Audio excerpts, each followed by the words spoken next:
The drug overdose crisis is having a devastating impact on families and communities. We see it across Canada and here in Ottawa. It is worsening with the ever unpredictable and toxic drug supply that we have. I want to share with you, of course, you know, all of you here, that the number of fatal and non-fatal overdoses increased during the pandemic. And what we're seeing is it's remaining elevated.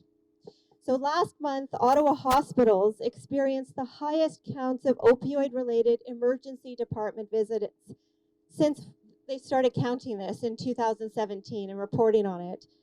People experiencing overdose have many unmet needs, unmet health needs, unmet social needs, and we need to think about how together we advocate to continue to look at all of those gaps, including for housing.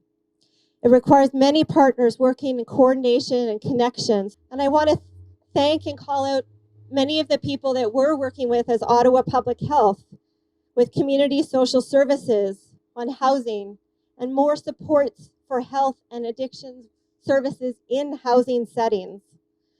Working with people with lived and living experience who you are providing leadership every day in so many ways.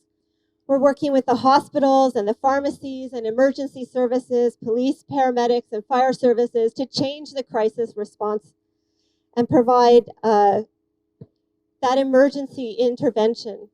We're working with the mental health and substance use health and addiction service providers to build that capacity for the services that are needed around mental health, addictions, and substance use.